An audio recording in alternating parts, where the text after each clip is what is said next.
There's more than a centuries-long history of African Americans fleeing to Paris to escape racism in the United States.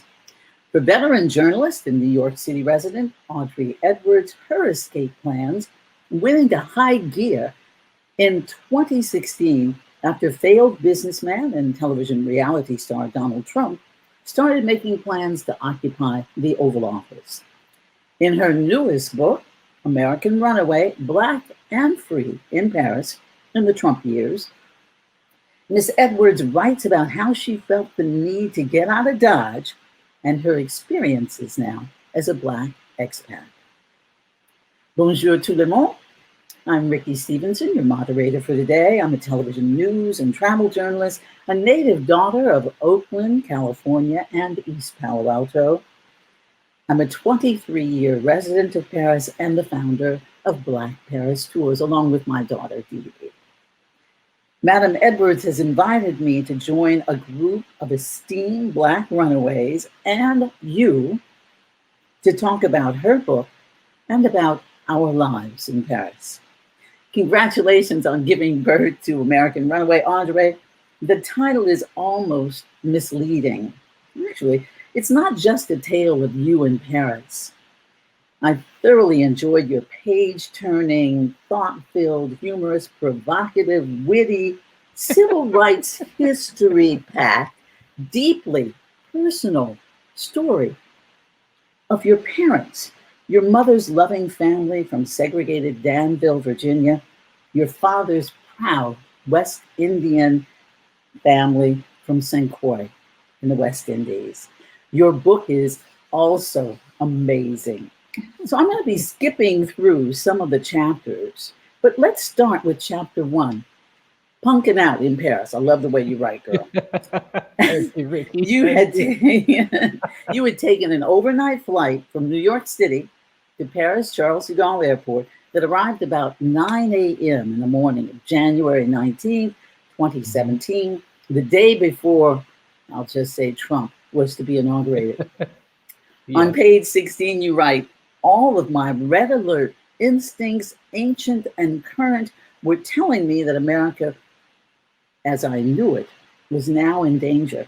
I would no longer feel safe, which is why I knew it was time to go. Audrey, talk about that moment in time. Well, when Donald Trump announced his candidacy, I thought it was kind of crazy. Didn't take it seriously. And I knew if by some, I called it fate of karma, he was elected, it would say many, many things about the country in terms of where it is politically and where it is racially. And I just knew I didn't want to be here if that happened. Now, you had been in Paris before. I'd been in Paris before. The first time I came was 1980. The cover of my book is actually a shot of me in Versailles, the first time I came to Paris, which was 1980. Yes. I love that. Taken by a friend of mine, my college roommate, and it was a camera. It was one of those disposable cameras. Not an iPhone, not an Nikon. Did you know then that you were going to be living in Paris? Was that the goal? When I was standing in Versailles in the Great Hall of Mirrors, I said to myself, I'm coming back to live here at the age of 35. I'm going to learn French. I'm going to have French lovers. I'm just going to be this cool Parisian American. It took 30 years. It didn't happen 5 years later. Did you know at that time that your mother had lived in Paris long enough? No, I did not. I did not. Tell us about that story. My mother was in the service during World War II. She was a captain in the WACS. She was stationed in Birmingham, England, which is where she met my father, who was also in the service. But I had no idea that after she served in England, her WAC unit was deployed to France to also sort the mail. That's what they had been doing in England. And my brother ran across an old newspaper clip when she died that talked about her being in Paris, going to school, taking a course in education. And I'm thinking, I had no idea that she had spent any time in Paris or France. Yes. Okay, we're going to move along. In chapter 3, I love the chapter titles, girl. Babes in the City. You write the French were not upset about Trump's selection and that they were not impressed by your saying that you were going to now flee the United States and live in France. Mm-hmm. To what do you attribute that thinking? You know, the French have a much longer history than America does. Their history goes back to medieval times, and they have a long history, or they had a long history of monarchy. So they had seen rulers a whole lot worse than Trump, believe it or not. Because if you could rule by divine right, which is what the monarchist could do, you could kill people at will, you could rape women at will, you could do anything you wanted.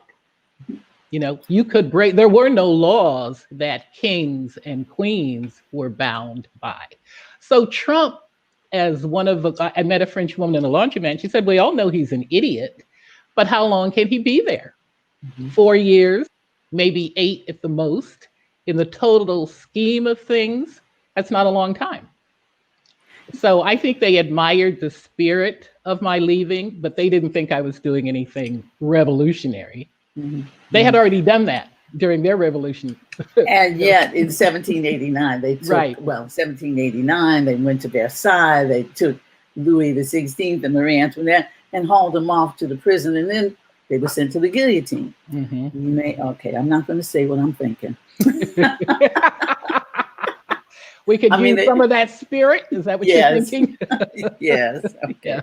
Now, in chapter 4, Liberté, Égalité, Fraternité. That's France's proud national motto. There are a couple of paragraphs that I'd love to have you read that speak to this topic. Here's your chance. I'm going to read a few paragraphs that just talk about why Paris resonated for me as a Black American woman. What I have always said about the French, the thing I love about them most, is that they leave me be. Leave me feeling free to move among them at will. Tall, dark, striking, not a threat or a thug or an exotic Amazon eliciting fantasy stoked by all those naked prurient pictures of African maidens in National Geographic. I love that I can show up in the ritziest of places in Paris and not feel my presence as somehow unsettling, unwanted, that I don't belong here the way I sometimes feel I don't belong there in many parts of America, native land of my birth. If I am shopping in an ultra chic store in Paris, for instance, I don't get the feeling that wrong assumptions are being made about me based on wrong and bad stereotypes. Here, I feel my humanity is assumed first, and from that, all other assumptions naturally flow. I am amazed that I can be in the long vestibule of my high-end apartment building, walking behind an older, petite French woman who neither turns around to see who is behind her, nor seems particularly fazed when she sees it's me as I pass her. She simply says, "Bonjour, madame," and keeps stepping. There is not that tiresome, fearful, reflexive reaction American whites so often direct against American Blacks when they find themselves unexpectedly alone with us. The instinctive fear that we are somehow dangerous to them, that we might hurt them. That's powerful. I'll never forget, Audrey, when I first got to, maybe within the first few weeks, I was walking past an older woman. And she was on a cane and kind of bent over. So this instinctively, I kind of scraped my feet as I was walking past her so as not to shock her. And she turned to me with the most beautiful smile and she says, "Oh, bonjour, madame." I was like, I love these people. Yeah, right. And right. There's no flinching. She didn't grab her handbag. The only time I ever saw a woman grab her handbag, the first thing I said to her was, "You must be from the United States." Was she? Yes, of course. Oh boy. Mhm. Okay. Mhm. You know, I recently found out that, we'll come back to this, but liberté, égalité, fraternity is also the national motto of Haiti, once Mm. the richest colony in the French, what should I say, that in their possession. We'll come back to that though. Okay, moving on. Historians say the first wave of African Americans coming to France was following the 1803 Louisiana Purchase. 50,000 blacks fled Louisiana after Napoleon was beaten by the Haitians, led by Toussaint Louverture, Yep. Mhm. and forced to sell France's richest colony. Now, in your book, you talk about the great wave of African American soldiers who Mhm. fought alongside the French during World War I. Who were these men, and how did they impact the perception of blacks in France? Well, the first unit to ship out to the battlefields in France was the National Guardsmen out of Harlem. I forgot the name of the unit. 369 Harlem Thank you. Hellfighters. Thank you, Ricki. You're welcome. I got you, girl. I got you. They shipped out first. And what people don't realize, and many people don't realize about France, during World War I, they sustained the greatest losses of any of the European countries. They lost 500,000 young men. And by the time the Harlem Hellfighters got there and were fighting side by side with the Germans, one of the things people also don't realize is that when the Black Americans were being trained in America, they were not allowed to carry guns. They had to carry brooms. Mm-hmm. Right. Mm-hmm. So here you are sending men to fight a war with guns that they have not even been allowed to train with and practice with in the United States. And they proved to be very daring, courageous soldiers. And the French, one of the things I like about the French is that they understand other people's history. They knew our history. They knew what Black Americans had come out of. And to see these young brothers side by side with them, taking sectors and holding a sector for months, the French not only admired it, they never forgot it. They never forgot it. Mm-hmm. And I have a friend here who's good friends with the granddaughter of Eugene Bullard, who was one of the Harlem Hellfighters. And I believe the greatest pilot. He was the acclaimed. Right. Yeah. In 2019, there was a celebration of the 100th anniversary of World War I ending. The French flew her over to receive a medal for her grandfather. Yes. And here it is 100 years later, they never forgot him. Mm-hmm. The Black Swallow of Death. I remember I won't even go into my stuff. Stay over here. No, I have to say this. I remember seeing him. I was a kid, and I remember seeing him being interviewed by Eugene Jacques Bullard, the Black Swallow of Death, being interviewed on the Today Show in 1960. And he had been honored by President de Gaulle. President de Gaulle had come to New York to honor him and several other soldiers of distinction. And so here's this Black man with all of these medals across his chest. But guess what? The best job this man could get. He was a pilot. He had been a boxer. He had been Jack Johnson's sparring partner. He owned nightclubs. He was a real impresario, kind of like the godfather of the Black community. And the best job he could get back in Paris, an elevator operator. Back in the United States, you mean? Yes, back in the United States. An elevator operator at Rockefeller Center. Which was considered a good job for a Black man in those days. Okay, let me get back to you though. But thank you for bringing Eugene Jacques Bullard up. So,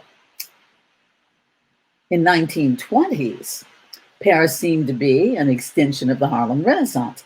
That time between World War I, World War II, Why was that time so important for Black Americans coming to Paris? And just who were those folks who were coming? Well, the 1920s was the beginning of jazz era, and it was a time, Europe was weary of war. France in particular was weary, and jazz was fun music, energetic music, and it was a way to take people off the war. And jazz at that time was dance music. It was not the jazz that we know today. It was jumping music. So you had these jazz bands, jazz leaders who were Black Americans, the jazz band, those members were Black Americans, and they were very popular in Paris during the 20s. The other thing that was happening is that you had a number of musicians who were owners and managers of jazz clubs in Paris. Mm-hmm. So they really controlled that industry for about 10 years. Yeah. Right up until the time of the stock market crash. So really from 1920 to 1929. Mm-hmm. Very influential, very popular. The Duke of Windsor would go to a lot of the Black-owned clubs. F. Scott Fitzgerald, Ernest Hemingway. These were the white American runaways mm-hmm. who hung out in jazz clubs in Paris, very often owned and managed by Blacks. Something that would have been unheard of in America. That was just not ever going to happen during mm-hmm. that time. Mm-hmm. I love that book, Harlem and Montmartre. And that was the area up in the 18th and the 9th arrondissement. That was just, there were, jumping. So many jazz mm-hmm. clubs. So many jazz clubs. Okay. In chapter 5, I love this one, The Captain and Master Sergeant. Now, in this chapter, you write that your future mom, Captain Bertie Marie Edwards, managed to be seated on stage behind French World War II hero General Charles de Gaulle as he spoke in England, post-war England, in 1945. Now, Audrey, you have to tell this story. This was my favorite story growing up. Yeah, it's delightful. My mother was always a cut-up. She was always a character. And as a 28-year-old, maybe that's where it started. The war was over. Charles de Gaulle had come to speak. There was a huge crowd. My mother takes out her military ID and starts waving it and says, "Press coming through, press coming through." So the crowd parted to let her through. She got to the front of the crowd. One of de Gaulle's gendarmes saw this woman waving something that did not look like a press pass. So he went over to her, asked her to step out from the crowd and show her ID. And she showed her military card. Busted totally. But the gendarme was so impressed with her chutzpah, he asked her to follow him and he seated her on stage behind the podium. It was his seat. He was to sit on stage, but he stood and let my mother take his seat instead. And there's newsreel footage of that particular speech. And my mother would take her whack girlfriends, back in those days, you'd have newsreels at all the Saturday matinees. So on Saturday, she would go to whatever matinee was playing with 2 or 3 of her girlfriends, wait for the newsreel. And when she saw herself sitting behind de Gaulle, she'd go, "See, there I am, there I am." So, so she told this story repeatedly growing up, and I just loved it because it said everything about her character. Yes. When she was 80, she still, at her 80th birthday, she talks about this young boyfriend, and she ends by saying, "Why does he always bring his wife with him? Everywhere he goes, he brings his wife." So that was my mother. And I can see her charming this gendarme. Well, it's also everybody. It was also about the same time your mother charmed your father. Now, she was a captain. Right. He was a master sergeant, and they were both named with the last name Edwards. My mother's maiden name is mm-hmm. Edwards. Mm-hmm. And my father is an old line West Indian man, and he heard about this captain who had the same name that he did, and he had to meet her. And the WACs who were sorting mail in the warehouse in Birmingham started giving parties because there were all these brothers in Birmingham. And they wanted to meet the brothers, and the brothers wanted to meet the women. So they would give parties. And that's how my parents met, at one of these parties in a mail house that was stacked with mail. Mm-hmm. Now, you say mail house. You said that. I mean, a times. warehouse. I'm sorry. Okay. Warehouse. Like a hanger. It didn't matter. You said stacked with mail. But we know now, history tells us that those WACs, the Women's Auxiliary Corps, was so significant to the war effort. Talk about what your mother did and the women who worked under her. What I didn't know until I did research on the WACs, the Black WACs was the brainchild of Mary McLeod Bethune. During World War II, there was a huge effort to recruit everyone into the service. Now, the WAC unit for women had been established in 1943. And it was Mary McLeod Bethune who said to her good friend, Eleanor Roosevelt, you should talk to your husband about having a WAC unit of Black girls. She did. WAC unit of Black women was started. And their job during the war was to sort the thousands of pieces of mail that had not been distributed to the forces fighting around the world in World War II. So the warehouse in Birmingham was literally stacked, mail was stacked to the ceiling in this warehouse. And in 3 months, those girls got all the mail sorted. My mother was in charge of sorting the mail that was going to General Patton's forces in the Mediterranean and North Africa. Wow. That was of great significance. I have to drag myself along because there's so many wonderful stories you tell. Oh, thank you, Audrey. My absolute favorite is about your dad. And this is the one, which one I'm going to talk about, and how his father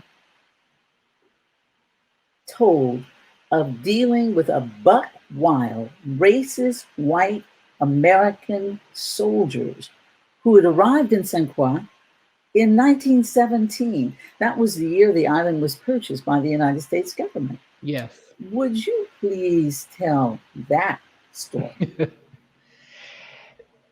The Virgin Islands, the 3 islands, St. Croix, St. Thomas, and St. John, and I don't know how they were categorized then, but they were sold by the Danes, by Denmark, to America in 1917. So here come these white American forces into this trio of islands that the United States now has possession of, and they went crazy, sexually assaulting the women, shooting up Black-owned businesses, because the islands were occupied by Black people. And these were not people that they had to respect in America.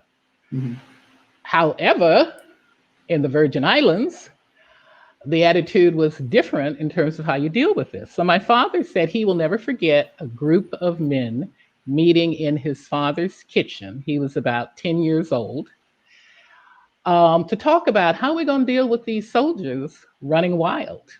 And he didn't hear what they came up with, but the next day, a soldier was found with his throat cut. And the day after that, another soldier was found with his throat cut. And that went on for about a week. And my father, whenever he got to the punchline of that story that he told repeatedly, he'd say, and that nonsense stopped. It just stopped. And that's actually my favorite story. Yes, it is a powerful one. Okay. I mean, there are ways you deal with violence, and, in the particular case of these men, we give what we're getting, and it stopped. What more is there to say? Yeah, what can we say? What can we say? I better move hurriedly past that. How did your childhood experiences growing up as an Army brat, moving from bases in Tacoma, Washington, where you and your brother were born, to Yokohama, Japan, to Jefferson City, Missouri. How did all of these experiences shape you today? You were among that first group of school kids to integrate an elementary school in Jefferson City, Missouri. And how did these experiences, I hate to use this word, but I'm gonna, how did this experience color your mind about life in the United States? Well, one of the things I'll say just overall, I think because I moved around so much, moving was something that was not foreign to me. So when I made the decision to move to Paris, when Trump came in, that wasn't a big stretch for me. When I first came to New York, I think I moved 12 times in 2 years. So moving in and of itself did not bother me. What I experienced growing up and moving so much was just the wide range of experiences depending on where I was. In Japan, we lived like royalty. It was shortly after World War II. The Americans were victorious. So they had all these bases in Japan. Everybody had servants. Everybody had houseboys and maids. And then we went from Yokohama, Japan, to living like royalty, to living with my grandparents in Virginia, waiting for my father to get his next orders. And Virginia was wretched. It was segregated. We had an outhouse. We didn't have indoor toilets.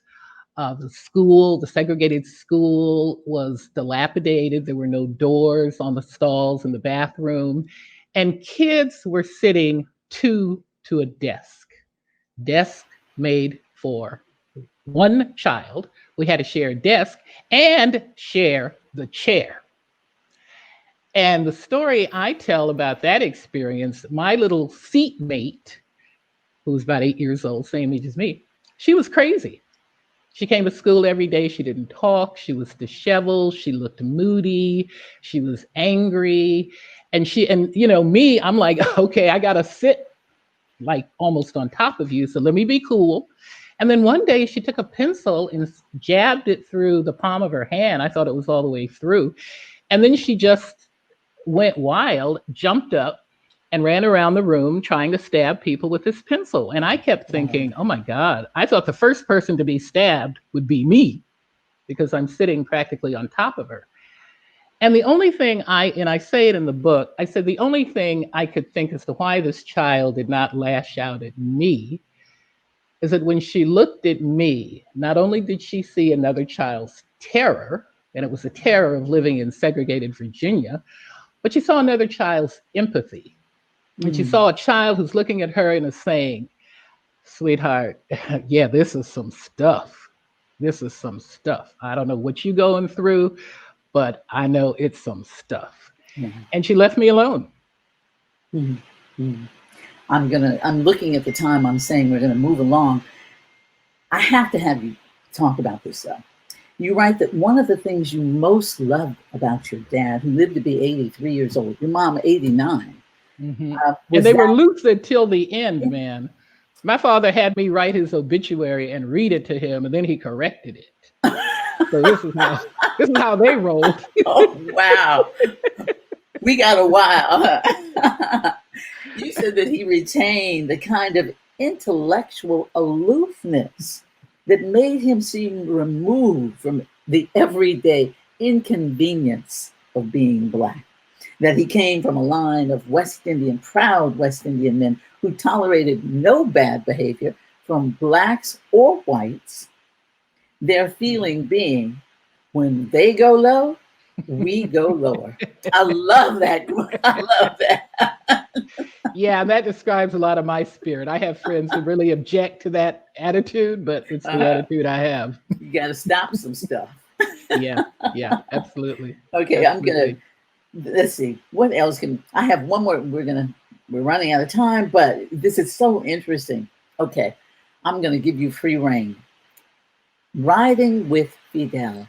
Oh boy. In chapter 11, Fidel, not Castro. I know that's one of your favorites. Yeah. Tell us about your ride with Fidel and how that experience with this handsome, confident, chocolate, well-dressed, dreadlocked, young Black Uber driver in Cote d'Ivoire. Why did that make you cry? Fidel, first of all, I must say this was a chapter that I feel the ancestors gave to me because, when you look at an Uber app, you can see who your driver is. And I saw this brother, and his name was Fidel. And I looked at it and I said, this is going to be a trip. And I just knew it. So I got into his car that was all in black and he had dreadlocks. I mean, my man was Wakanda bound. And when I got in, I'm like, I started to say, hey, my man, we're going to Wakanda. And then I'm looking at him. He's got on these wraparound shades like Robin wears when he's riding with Batman.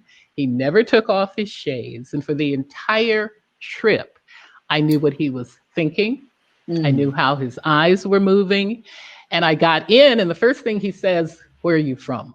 England? I said, no, New York.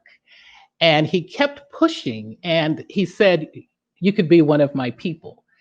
And when he said it, I said, I remind him of his mother or his cousin or an auntie, somebody familial that he likes, that he loves. And he wanted me to say, I'm from Africa.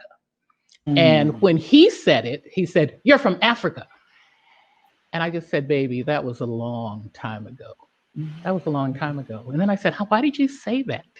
And then it took me back to the story an uncle had always told about the 4 ancestors who were snatched from a beach in Guinea and sold into slavery in the Virgin Islands.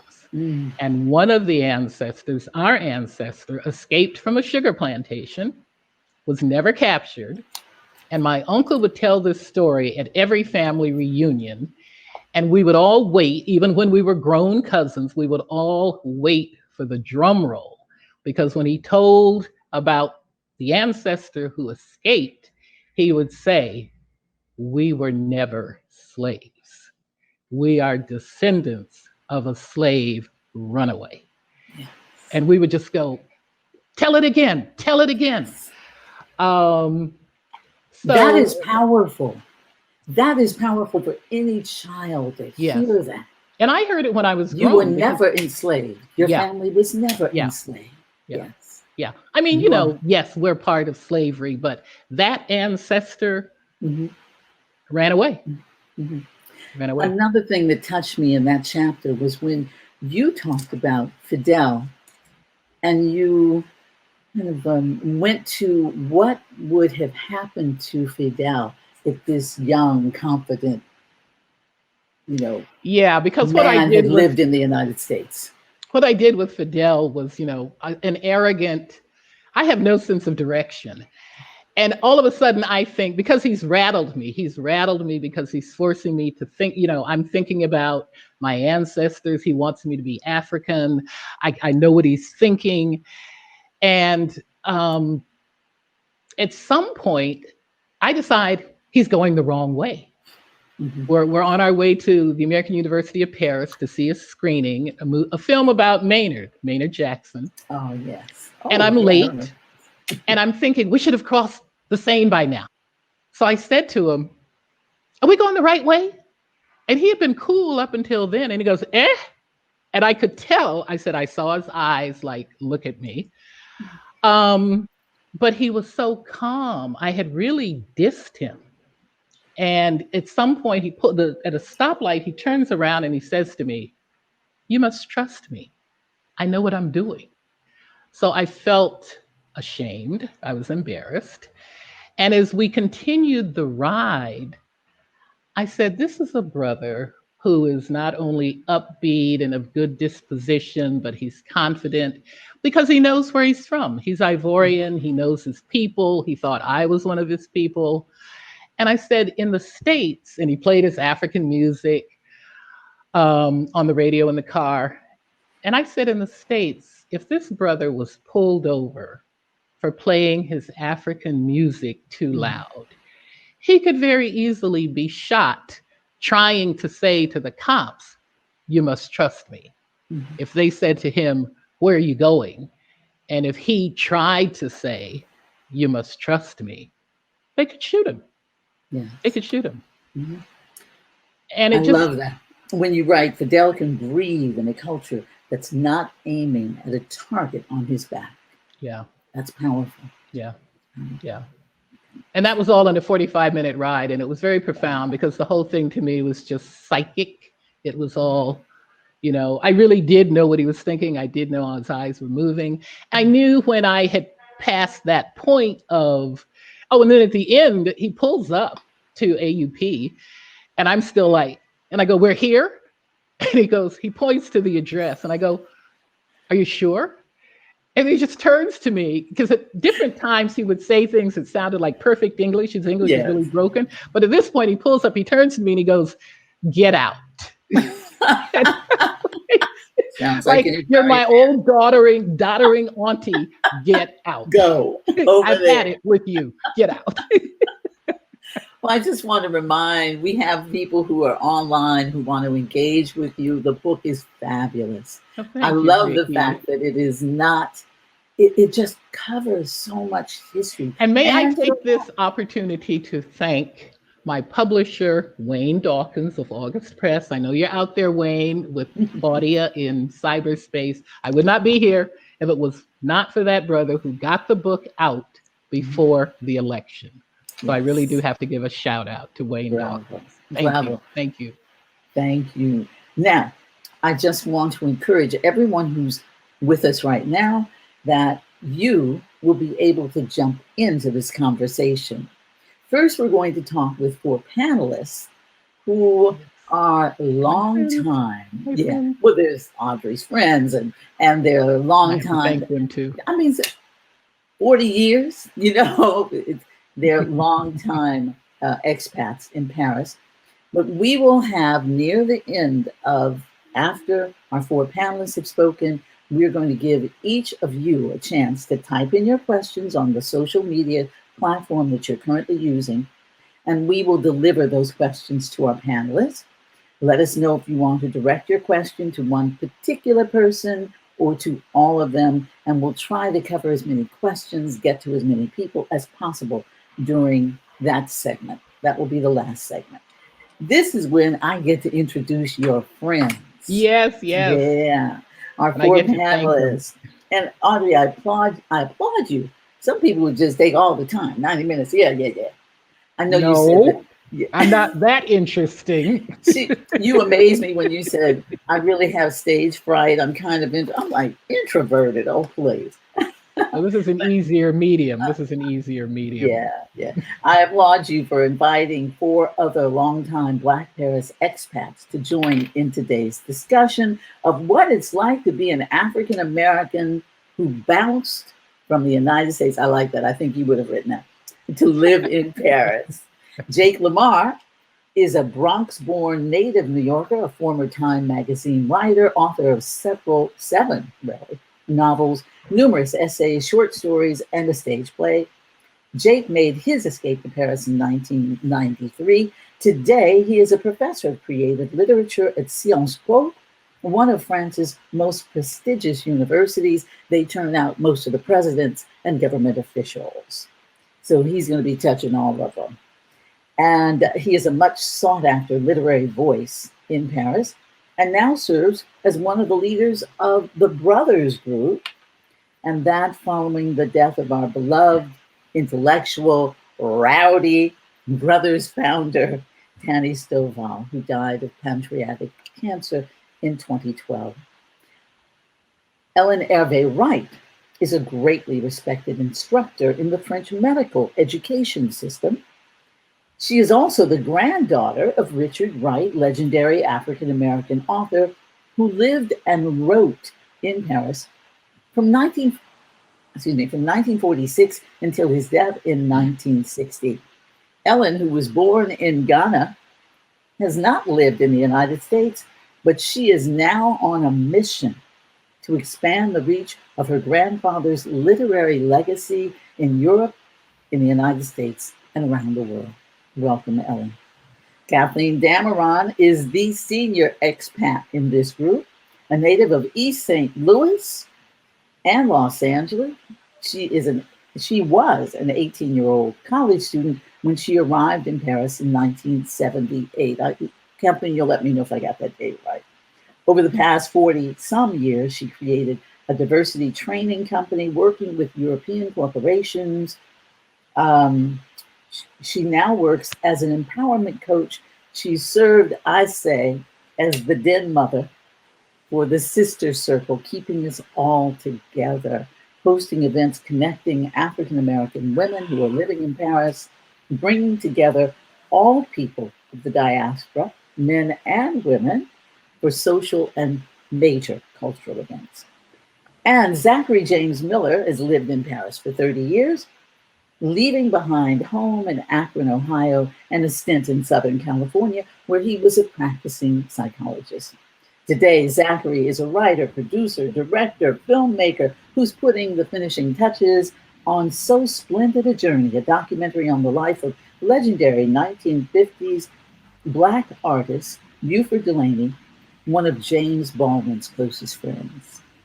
Zachary is also one of the founding members of the Brothers Group in Paris, a longtime executive board member of Democrats Abroad France, and back when nobody was paying attention, Zachary was supporting Barack Hussein Obama and later became an Obama delegate at the DNC, bringing others to Obama.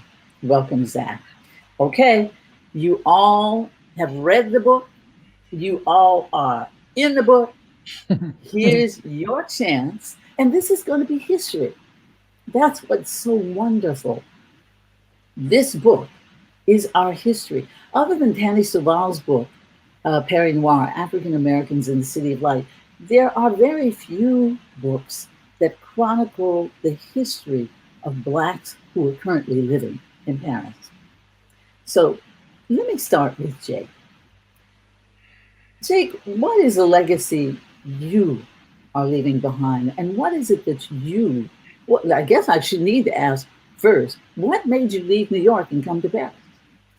Well, actually, in my case, it all started with James Baldwin and Richard Wright. I was 12 years old when I read Go Tell It on the Mountain, James Baldwin's first novel, a very autobiographical novel about a Black kid growing up in a difficult family in Harlem. I was growing up in a difficult family in the Bronx. And I was so moved by that book. After I finished reading it, I asked my teacher, who is James Baldwin? And the first thing I remember him saying was, he lives in Paris.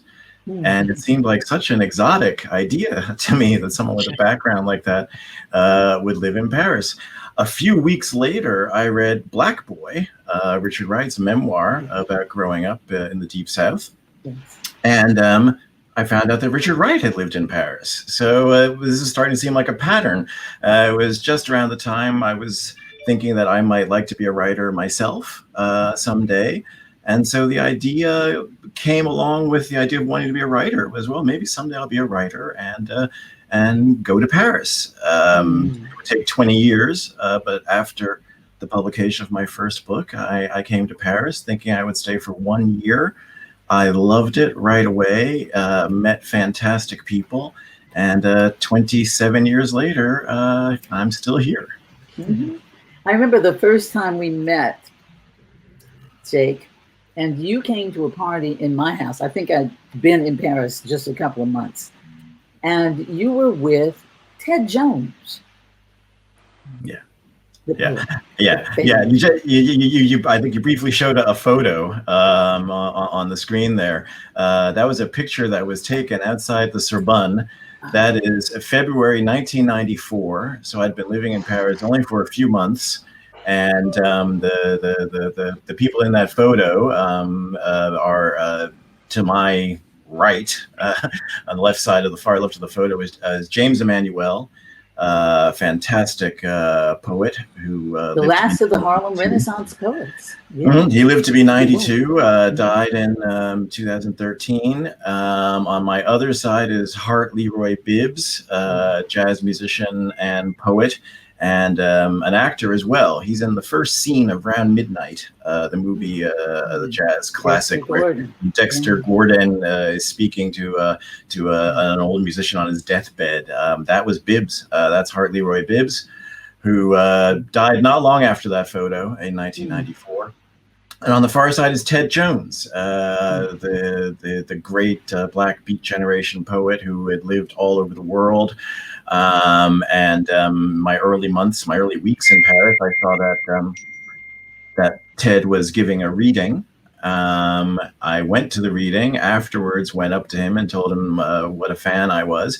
And he invited me to his cafe. Ted used to have regular cafe hours. He had his favorite cafe on the Boulevard Saint-Germain, the Café Le Rouquet. And every Monday, Wednesday, and Friday from 4 to 6, Ted would be at his cafe and he would just sort of hold court. And he had known everyone from Charlie Parker to André Breton, the founder of Surrealism, just a fantastic storyteller and a magnet for people. And so going to Ted's cafe on a regular basis, I met people who would then invite me over to dinner, and then I go to a dinner and meet more people. And so a social life just sort of sprung up for me. That photo from February of 1994, every year Ted would organize a reading to celebrate Langston Hughes's birthday.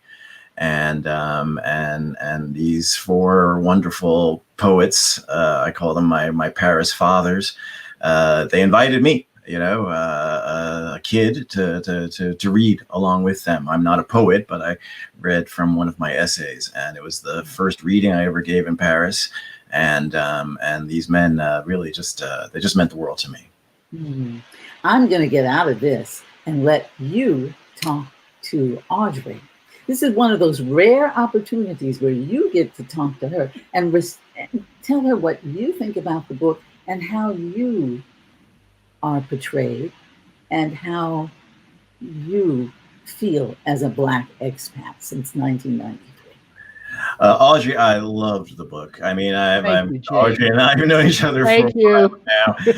And I loved the idea of the book when you first told me about it some years ago. And reading it was just a pure pleasure. And as I said earlier in an earlier conversation, if I didn't know you, I'd love the book. And it's the voice of the book that really made it. It's so witty and charming and spot on.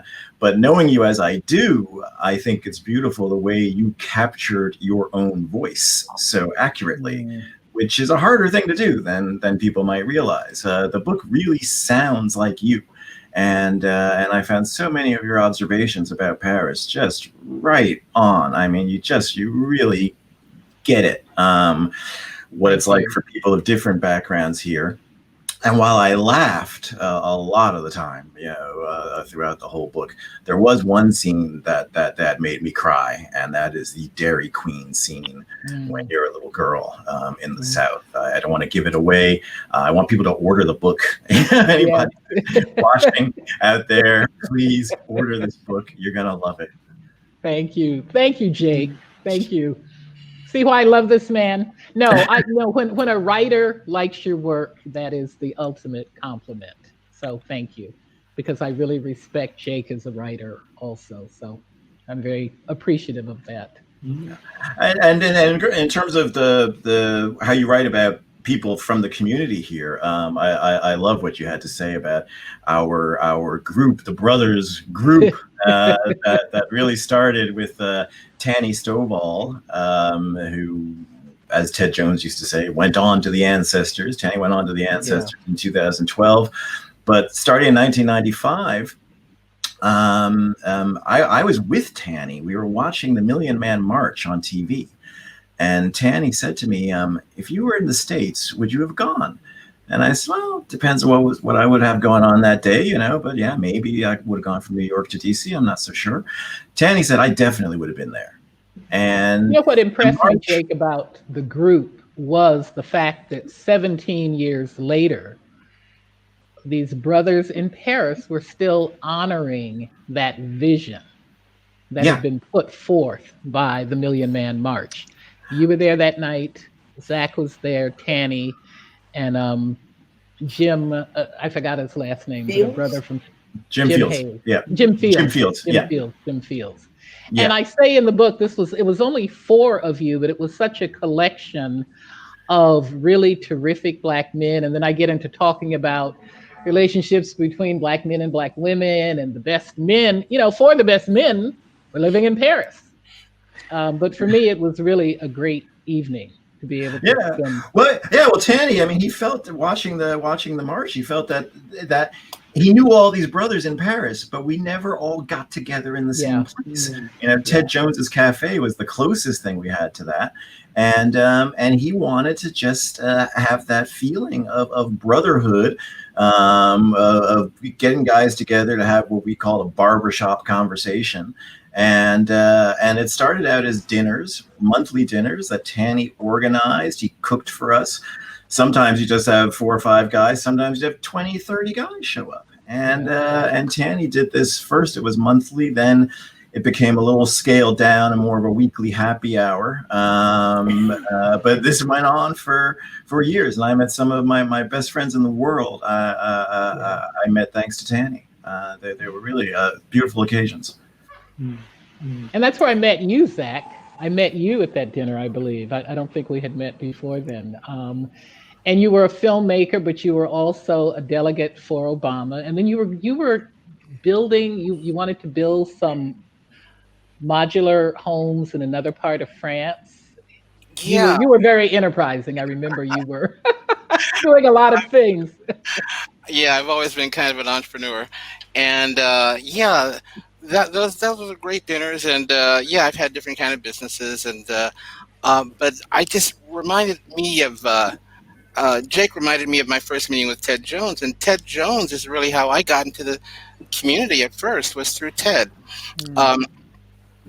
I had just arrived in Paris, and I was just walking around every weekend, just trying to, get my bearings and find out, what the city is all about.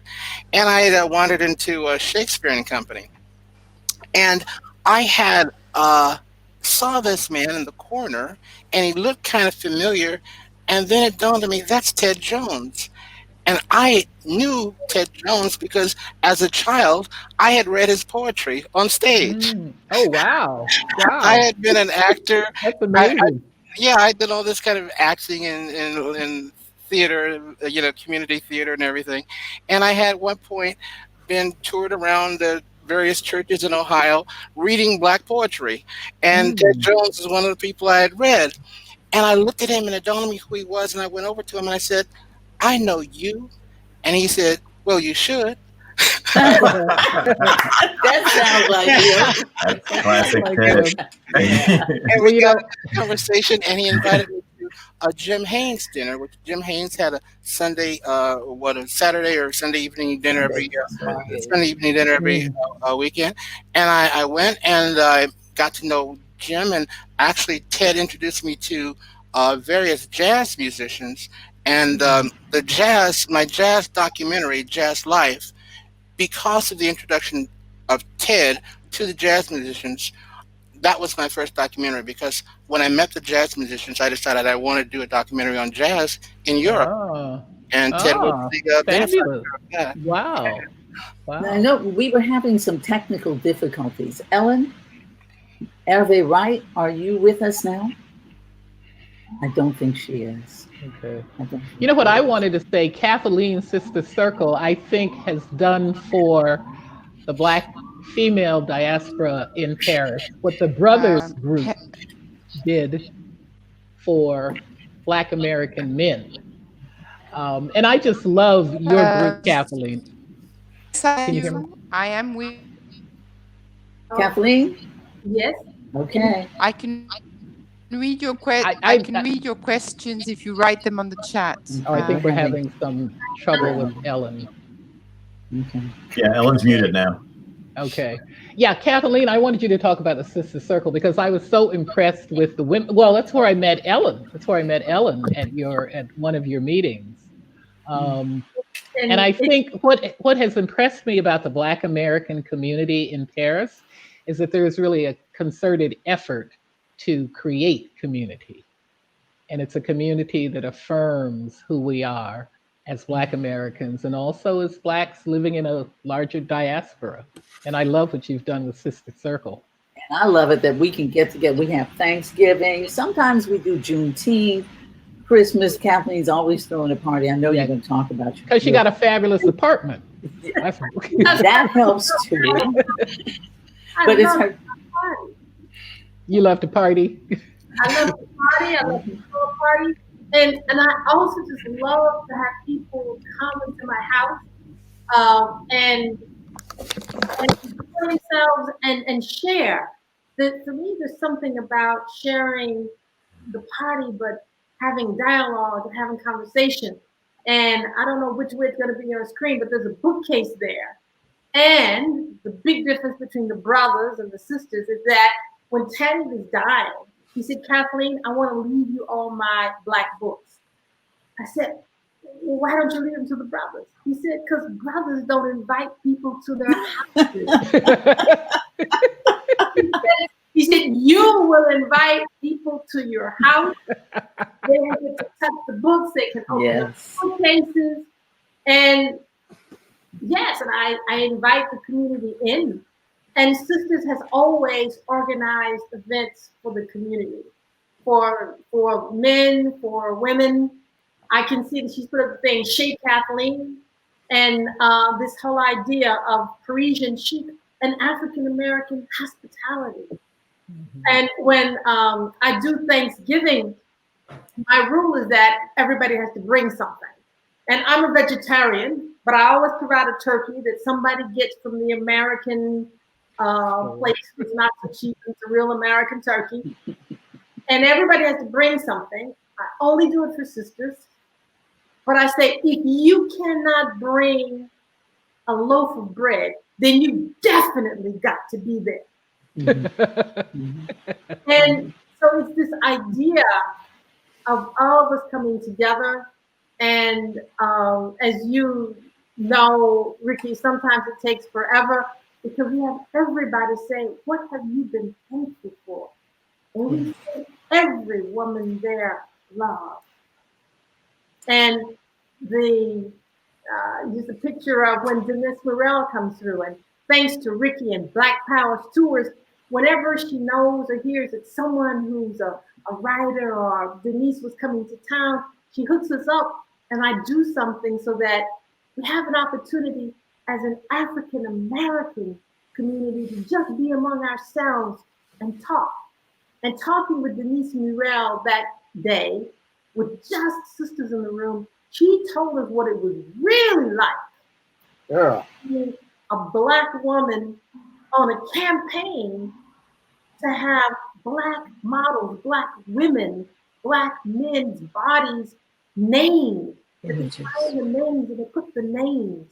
And Alexandre Dumas, who wrote The Three Musketeers, is Black. He was teased and insulted for being Black during his day. And somehow it just disappeared from the French history books. And Lord knows Americans don't know he was Black. Mm-hmm. And so she was able to put that in the museum and the exhibition. And you're really great, Audrey, because you're talking about being a runaway, but you managed to put in all these important events that happened in Paris in your book. So you talk about how her exhibition really changed something in French art. And you can say exactly more precisely what it is. Mm-hmm. So I'm happy that Sister Circle Paris, we get together to have the behind the scenes look with other sisters. Mm-hmm. And we invite the brothers because Hanny's gone, you guys don't have your regular meeting. But the sisters and the brothers were never in antagonism. We were always supporting each other's events, and we would throw some big things. We couldn't come to the dinners on a Friday night. I was the first woman to integrate the group. I think I was the second. I was the second. Yeah. I remember being there once. And then Jake said we had to stop inviting the ladies because y'all couldn't really get down the way you'd like to. No, I didn't say stop inviting, but I did say we were definitely on our best behavior. Oh, that's right. Because you didn't want to always be on your best behavior. We were definitely on our best behavior. But you know what? I don't know that when you are in, see, to me, and I call myself an expat, but I haven't lived there for a long length of time. So I don't know if you are really aware or appreciate how you project to a Black American coming in. The fact that there were brothers meeting after the Million Man March, the fact that there is a sister circle of women, not just from America, but from all over the diaspora, from Africa, from the Caribbean. So for an American coming from a very myopic country to be in a group of sophisticated, cosmopolitan, you all speak 2 languages at least, French and English, something I still don't do. Yeah. It's a very impressive community coming from an American community where, we have racial issues that are going to be a big factor in the election coming up. I knew it was going to be bad when I left. I had no idea that it was going to be as bad as it is now. And I just am curious, how do you all, from a distance, see it? I mean, I got the feeling that Americans, especially Black Americans, are in some ways more intense about the political situation than even we are. And again, you have the perspective of distance. Yeah, well, you're very good in the book, Audrey, about pinpointing certain events, and I think you're absolutely right that Charlottesville was a giant historic turning point, and for me, during the Obama era, Zachary and I were often on radio and TV talking about the Obama presidency and the campaigns. Other people from Democrats abroad were very involved in the French media, just wanting to be part of this wonderful political movement, really, what Obama represented. How do you see things now? How do you see I made my last appearance the night Trump was elected, and I thought, I can't do this. I'm not going to go on TV and try and normalize this guy by talking about him as if he has coherent policies or it was a legitimate leader, and Charlottesville really was my worst nightmare come true. I'm gonna vote like I've never voted before, as John Lewis said. And I think we've got to change this. But I do think it's been a terrible turn in history. Another African American I got to know here in Paris was Ta-Nehisi Coates during his stays here. And he, like you, Audrey, is just very lucid and direct and unflinching in looking at Trumpism and what it represents. And I think we are still living in the Obama backlash. I think the Obama's election just drove a lot of white Americans out of their minds. And you know what? Ricki and I are now trapped in America because of the dreadful response to the COVID pandemic. Europe has banned us. I think most of the world has banned us. Zach and Kathleen, is Ellen, are you with us? I don't think she's with us. Zach is kind of the political operative in the group. What do you see being at stake in this election? Yeah, Audrey, listen, You can hear us? I tell everybody that more is at stake in this election than any election in my lifetime. Democracy itself is at stake. And we have been working really hard over here. I mean, people don't understand that Americans, when they leave America and they're in various other countries, we're still Americans. We still file taxes, and we still vote, and we still participate. In fact, I have participated more in France than I did even when I was in Ohio or California. So, but this election is really, really special. This election, we've never had a candidate, a president like Donald Trump. And he truly wants to be dictator. And I just said this on French television about a month and a half ago, And the thing is that we are really generating a lot of activity here. We'll probably have the best turnout we've had abroad since we started doing this. I ran other campaigns here. You know, I ran the Obama campaign both times, and we had a lot of, you know, thrilling, you know, excitement about Obama. Here, it's different, but it's excitement because we know our lives are at stake if this man becomes president again, because he truly wants to be dictator. Yeah, absolutely, absolutely. Well, it's Kathleen. Ricki, you were going to say something? Kathleen. No, Kathleen. Oh, Kathleen, I'm sorry. Because when you say he wants to be dictator, he already is. And I think that if you describe how there is no rule of law in the United States right now, for example, there's a law that says that when you're doing the National Convention for a political party, you can't use the public places. White House. Right? He used the White House. Yeah. It's illegal. It's totally illegal. But it was used. It was covered by every TV station. No one stopped him. No one said this is truly wrong.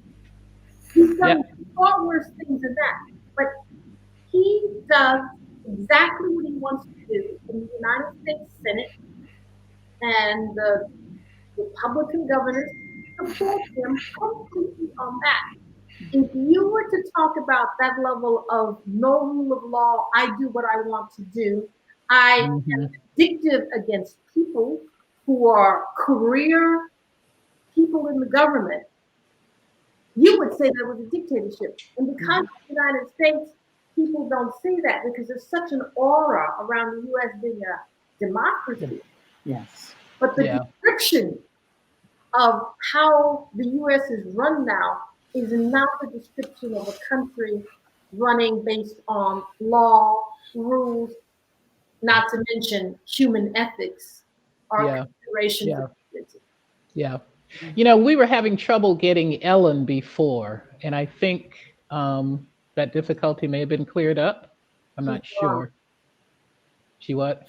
She's gone. Okay. She's gone. I think she's coming on now. Ellen, can you hear us? Can you hear me? I think her mic is muted. Okay. I really wanted to get her input too. Okay, well, this is the first, what do you call this? A virtual event. It's my first event. I think it's wonderful. Thank you all for being here. But we are going to try to get Ellen on. That's hers is an important voice. Yeah, absolutely. Absolutely. I think about when talking about this horrendous situation, imagine a president telling 3 states, I'm in California, the fog, the smoke, the ash that we get every day. I'm sure the hoarseness in my voice is because I went out yesterday for an hour or so.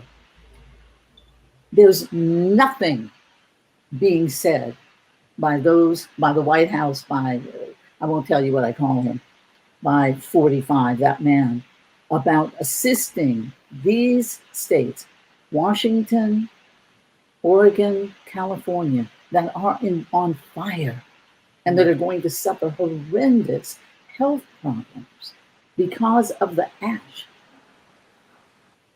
Democratic governors.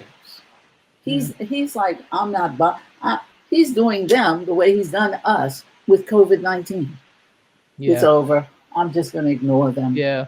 It's amazing. It amazes me, having been in France for 23 years, how we are now in a government that can do this to the people who pay the taxes. It amazes me. It's very frightening. It's very frightening because this is how fascist regimes come into power and then do really hideous things to the people. Well, that the news media is even talking about what are we going to do when, not if, but what are we going to do when he refuses to leave? If Putin can't put him into office, if all of the tactics that they've used to suppress not just the Black vote, but all votes. I voted from Paris for the last 23 years, proudly voted from Paris. And now he's confusing, absentee ballots and vote by mail. This is unheard of. I just keep wondering when there's going to be a run on their side. Okay, I'll leave it at that. This actually brings to mind another passage we talked about in an earlier conversation about Audrey perhaps reading for us. Okay. From towards the end of the book. I'm going to read, and then we're going to open it up to questions because I see a lot of comments running along the side. Yeah, this passage has to do with what's happening and how I see home. The old hydra of American racism, of white supremacy, has not only raised its ugly schizophrenic head again, flipping us backward, but is being fueled and led by America's president. How can my American home ever feel free again, safe again, with such a man in the White House? This is why friends who thought I never should have left home say things like, "We can't abandon our native land, bathed in the blood of our ancestors." I have to wonder what the hell they're talking about. Why would I want to stay in a land in which my ancestors were enslaved, brutalized, bathed in blood, and treated as less than human? Why would Black Americans want to stay with an abuser in a country with an ongoing history of abuse toward them, and now stay in a land run by a commander-in-chief acting like an overseer who is cracking an abuser's whip? And how is a country my ancestors were dragged to in shackles and chains my native land? Isn't it the land of the indigenous people who were already on the land before my people were brought over and forced to work it? Why would I want to stay on that land? These, of course, are the philosophical questions raised about leaving home, running from America. The practical questions have to do with leaving the land of your family and friends, language and culture, where you are the product of your history, empowered by it, even if you are often still undone by it. This is what constitutes home to me at the primal, visceral level. And this is the home I am not likely to leave for good. I am too rooted to an American badland to leave it entirely.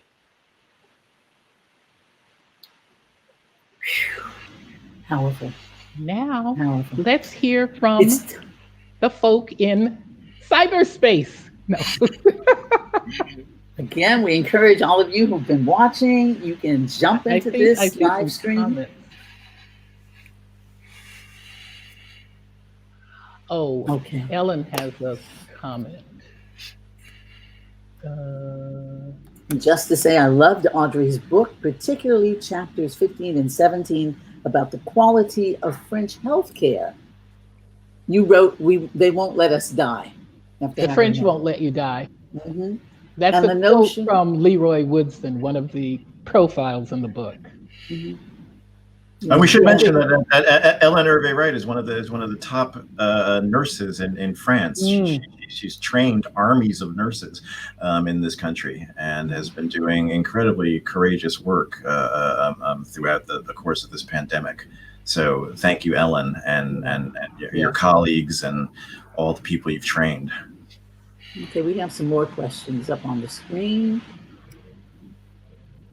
I just saw a question from Patrice Miles. Oh, is it feasible to retire in Paris? Do you find that the perception of America has been diminished abroad because of Trump? I would say so. I mean, let me ask that to the people who are residing there. I mean, what Trump did in less than 4 years is take the image of America as a superpower to banning. We don't want to see you Americans. We don't want you in our country. That's pretty amazing. That's pretty amazing. What I find most is that people sympathize with us, you know, especially people who knew me from the Obama era and everything. They come up and they almost like, "We're so sorry. We're so sorry." You know, it's like, you know, what can we do? You know, so there's that kind of feeling. And there's a feeling of, also of not only sympathy, but of encouragement. And to the other question, yeah, you can definitely retire to Paris. That's what our friend Jim Fields did. And many people do that. It's always good to learn about the place and find out some of the, how you do everything before you come. But that's definitely feasible. Well, Ricki and I had talked about political asylum. I was going to beg the French Macron. Are feeling sorry for us. They might take us in. Yeah. I mean, Inshallah. Any other questions? I'm looking for. Can you speak to how the intersection of Sky Ward? Question to Audrey Edwards. Can you speak to how the intersection of class, privilege, and American nationality informed your experience of being in Paris, specifically with Afro-European and the Blacks, Noirs de France communities in Paris? Merci. I can speak more to the intersection of class, privilege, and American nationality. What I find and what I like about the French, and everybody has a different take on this, race in France, to me, is not the overwhelming, defining feature of interactions. Mm-hmm. Yes, folks see that I'm Black, that's pretty apparent, but I don't get the feeling that, and this is from all classes, I don't get the feeling that that's what they're reacting to first. They might be reacting to my height, when I had blood red nails, but my skin color, I was never made to feel that was, whatever. Now, other people have a different take on that. And people, Black Americans love to say that the French are racist too, and I don't deny that. But what I say is what a lot of white Americans say about racism. A lot of white Americans say, well, I don't think America's racist. And you know why? Because they don't experience racism. So when I talk about, I don't think the French are racist towards me, it's coming from my personal experience. That's just how I feel. Those are my two buddies at the cafe across the street from where I live. And Audrey, I think about a friend who is French. He's French and Ivoirian. And he was educated in the United States, was driving his BMW drop top, had his hat on backwards. The police stopped him. And he arrived at my house and he was outraged. The police stopped me.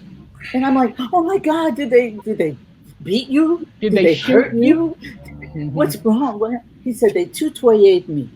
I'm like, oh, okay. Tutoyer means it is significant because you refer to people as too familiar or speaking down to a child, or vous when you're speaking to another adult, when you're speaking respectfully.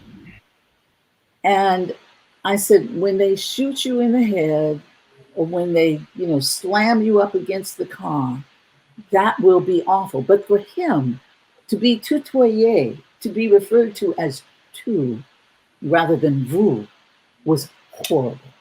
That said, there have been some very controversial incidents in recent years. Adama Traoré, a young French Black man of African descent who died in police custody. His sister is still fighting for a full inquiry, fighting for justice in his case. There have been more incidents of that sort in recent years. And what's interesting is how French people of Black, African, Caribbean, North African backgrounds look to America for a way to protest against this. Black people have adopted the slogan "Black Lives Matter" for themselves. They chant it in English on marches. They say "Black Lives Matter." What the movement that started in our country has been an inspiration to them. I think the big paradox when it comes to racial questions is that in America, well, let's say in France, from what I've seen in my years here, institutional racism is probably a tougher obstacle to get around in this country than it is in America. There are far fewer Black French people at top universities than there are in America. There are fewer Black lawyers, Black doctors, Black business people. Yet people in their day-to-day lives are much more cool and open with each other. The paradox in America is, while you have more Black people getting into top universities and being able to create middle-class lives for themselves, there is always this sense of white supremacy lurking, always this idea of stick to your own kind. People are not comfortable with each other on a daily basis the way they are in France. But there is a movement going on in this country to open doors to people. And if you read the French press, or if you read about what's happening in France right now, there is a parallel movement going on to the same thing that's happening in America. And friends of mine, people like Rokhaya Diallo, Mabula Samora, Papin Diaye, they've become prominent voices at this moment of reckoning. That's not just happening in America, but in France as well. You know what, Jake? And I want to ask you this, because my sense, and it's based on my very good friendship with my college roommate, my former college roommate, who was a white woman who married a Frenchman, so her children are white. And my sense that in France, it may be institutionalized racism, but it's also a very rigid structure. You know, her one daughter wanted to become a teacher. Well, it was very, very, very competitive. And the competition for what we just consider basic jobs in France seems to be very strident. So my sense is that it can be tough for anyone, certainly if you are Black, if you are from one of the African countries, it could be tougher for you. But it also seems to be tougher for the French. And I think class might play more of a factor than race. Well, I mean, that's a debate. Personal connections are incredibly important in French society. Yeah. American too. Even more so than in America. Yeah. It's really striking how often you meet someone who got a book published or did something or got a job got an apartment because they knew somebody else. When I talk about institutional racism, there is an incredible resistance to affirmative action in this country. On the left as well as on the right. And after having had these long debates for 27 years now, trying to explain to people what affirmative action is all about, that it's not about quotas, you know, it's about considering diversity as a value in your society. It's very hard to get that idea across sometimes. And I think there is a sort of protectiveness among French people on the right and the left, white French people, about protecting what they see as theirs, and there's a lot of resistance to opening it up. And I think people like my friends Pap and Mabula and Rokhaya are trying to like crack those doors open. I think about the organization's SOS Racism, and when we first arrived 23 years ago, they were doing things like taking a French person, an African French person, same education, background, everything, and trying to get apartments, jobs, that sort of thing. And invariably, it would always be the white French would get the job. So they were working against it. Or CRAN, Council Representative de les Associations Noires, it's like the NAACP. And they have had a hard time because the French say, oh no, we don't want to take census. We don't want to count the number of Black people, which could be to our benefit.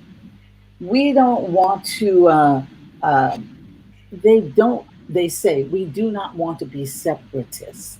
Separatism, we don't want that. But that, I understand, Jay, maybe you can speak to that.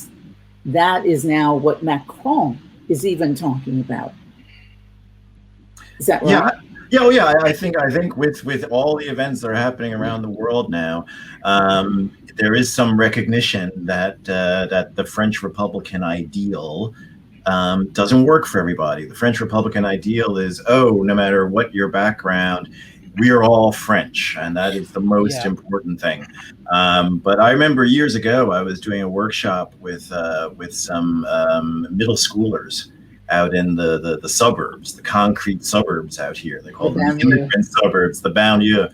And I was in the town of Bondy.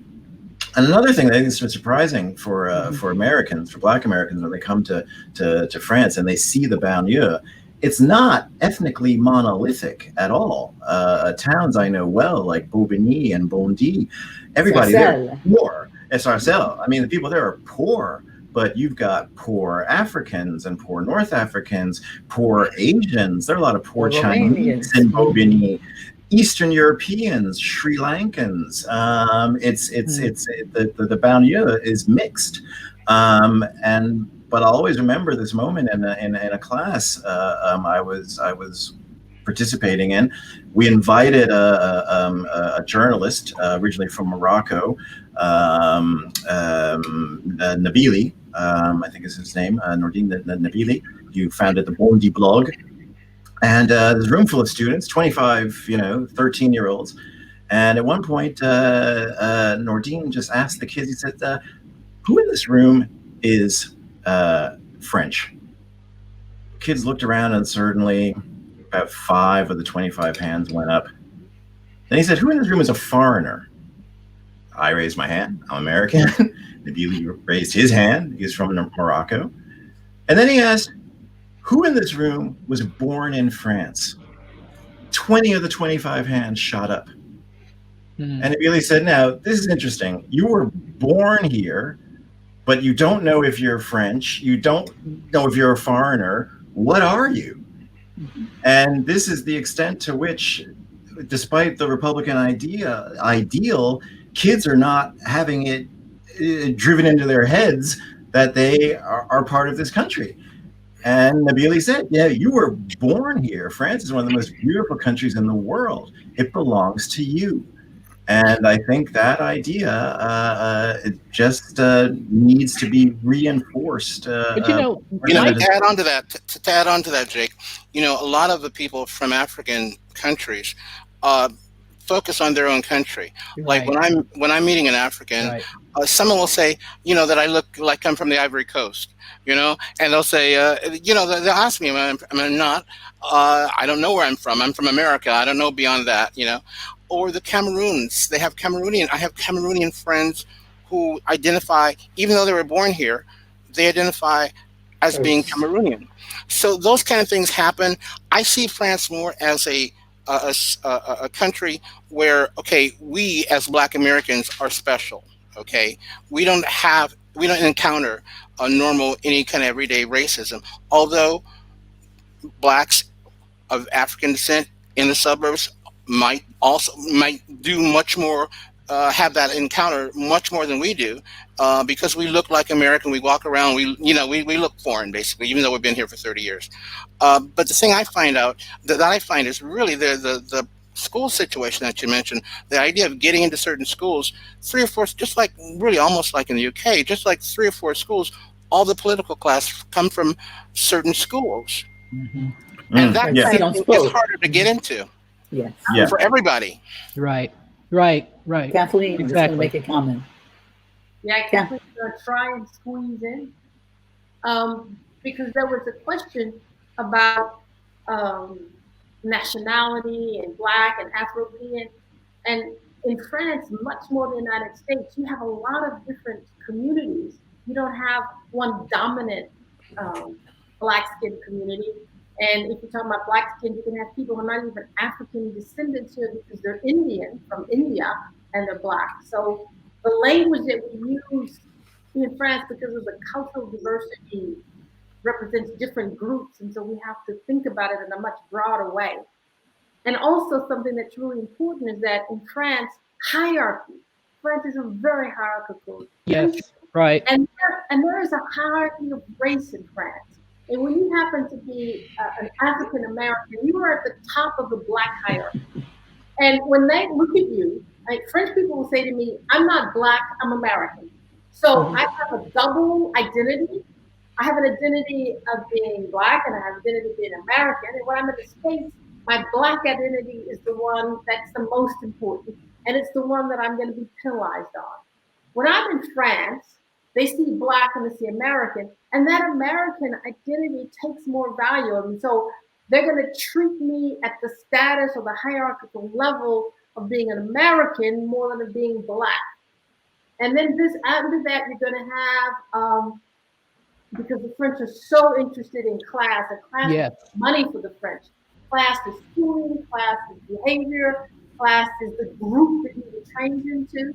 So you can be a cool. But Black Americans in Paris are of the middle class. Are there any poor Black Americans living in Paris? Yes. Are there? Yeah. I'm asking. When they come to live in Paris, some of them become a lot poorer than they were. Well, this is true. But by and large, and I say this in the book, we are not being smuggled over by boat. We're getting on a jet. Right. Flying over. But you know what it is? I think it was Dick Gregory made the distinction between being poor and being broke. I don't think there are a lot of poor Black Americans in Paris. But there are a lot of broke. Leroy Woodson was broke. Okay. How about Marpessa Dawn? Or there are Black Americans who have been there broke or didn't have jobs, and the French government somehow figures out a way to support them. Yeah. Give them apartments. Make sure they have. And I think that has to do with the socialized government that France is. It's not a government. It's a government that provides a social net. And because to be socialized as a political party, and the Conservative Party and the right-wing party in France, everybody agrees about you got to have healthcare and you got to have a basic social net, which you do not have agreement about in the United States. Right. And I want to come back to the idea of the hierarchy of races in France, because when you get the West Indian community and then the African community and then the African community that were elites and sent to the best schools, as opposed to the African community who came over here as street cleaners. You have a real, when you see people in the street, when you go to the bank, you have being chunked into class in France much more than the States. Because in the States, as someone said, how you call a Black man with a PhD? Don't say it. Is a nigga. Whereas France, they're going to say, okay, that's an African-American. Okay, that's an African-American who went to a great university, well-dressed, so, and then this, that. Oh, and that's an African who looks like he's just knowing his culture and just speaking his language, and so he's at the bottom. And that changes the French reality for dealing with race also. Yeah. Well, another thing I say about the difference between America and France or Europe in general is the difference between slavery and colonialism. So in America, all Black people were slaves for a long time. And then after slavery, enslaved. And after slavery officially ended, there were ways of perpetuating the caste system. We're all familiar with them, and the caste system lives on in people's minds. In France, you didn't have a lot of slaves on French soil in France. They were elsewhere. They made a fortune from the slave trade. France cities like Bordeaux and Nantes were built on the slave trade. But what I find is racism is much more, what we and Americans call racism is much more nuanced here, and it's always connected to. Can you hear me? It's always connected to France's colonial experience with different countries. So I've met North Africans who insist that they're treated worse than sub-Saharan Africans. I've met people from Senegal and Mali who think they're treated worse than people from the Caribbean. I've met people from Haiti and Guadeloupe who think they're treated worse than people from Martinique. And everybody's telling the truth. It's just that their experience is connected to France's cultural baggage and how the French majority feels about people from different countries that they had to deal with in the end of in ending colonialism. I think too about the fact that in France, or at least this has been my experience, when you meet someone, and I'll tell my guests when they come over to take the tour, you never start off a conversation by saying, so what do you do? Where do you work? That would be just like, oh, so crass. But you ask other people, where you're from? Who are your parents? You know, that, where'd you go to school? I mean, it may be not that far, but people want to know, who are you? Not what are you? And Jake, you even talked about that people will say, have I read anything you've written, as opposed to what do you write?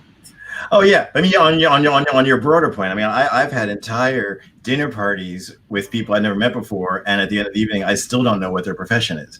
Yes. And one thing that writers will tell you all the time, right, American writers living over here, one of the things that's so nice about the culture here is the respect for the arts in general, for writing in particular. And Audrey quotes me in her book. I say, when I meet a French person for the first time, and if my profession comes up and I tell them I'm a writer, their first question is, what do you write? When I meet an American for the first time and I tell them I'm a writer, their first question is, would I have heard of you? Because there's basically no intrinsic value to writing in the American mind. Yeah, and it's all about celebrity. Writer, it's all about celebrity in America. I mean, yeah. It's just about being a rich and famous writer. It's not about being a writer in and of itself. We've had some great comments from people coming across here, but I have a question for all of you. Audrey, you and I are stuck here. As you said, I'm gonna ask for political asylum, but I wonder for all of you, we're gonna get back. I want Jake, Zach, Kathleen.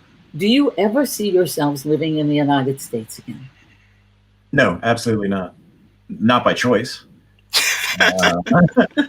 I mean, yeah, you never say never. Something could happen, but no, I am well installed in France. Yeah. You think Trump could require every Black American? I'm teasing. Okay. Kathleen, you have a beautiful life in that gorgeous apartment of yours. I mean, the life that you built for yourself, the professional life, and then too, that beautiful apartment that you have on Saint-Denis in the neighborhood in the 10th arrondissement. Not the 4th. I'm sorry. Not the 4th. Well, it's important to know the arrondissements. I always try to get people, you got to know, because this tells you where they are. Kathleen, do you ever see yourself coming back to the United States to live? I suppose if, France disappeared. Like Atlantis. To the ocean. Okay. I was in the United States when I was 18 years old because I did not want to live on the color line. When I left because I had heard so often the United States is great, wonderful, fantastic democracy. And I could look around me and the life expectancy of an average African-American man in an urban center was that of a third world country. I can see wonderful things. I spent the first 18 years of my life in the United States. I have a lot of people that I love in the United States, but the country, the way that it is set up around race and the race line, the fact that the economic disparities and economic inequality is so accepted. The fact that there is no healthcare system and people accept it is something that has become beyond me. Because I've been here for so long. I don't understand how you can say it's a wealthy country and accept poverty and poor schools, and that the #1 reason Americans go bankrupt is because they got ill. You can't pay their medical bills, yes. It is unacceptable to me. I don't understand Americans. When I go to the States, sometimes I get in trouble because when they say it's the world's greatest democracy, I say, based on what criteria? And people have no answer. They don't know which criteria makes it the best. Yeah. They just heard all their lives that it's the best. So I adore Paris. Zachary? I learned in your book, Audrey, that I'm going to age in place. But you'll never age, Okay. Kathleen. No, those. That's Listen, good. I'm sorry, everybody. I've got to go now. I'm gonna have to pull out of the conversation. Jake, Audrey, thank you so congrats on a fantastic book.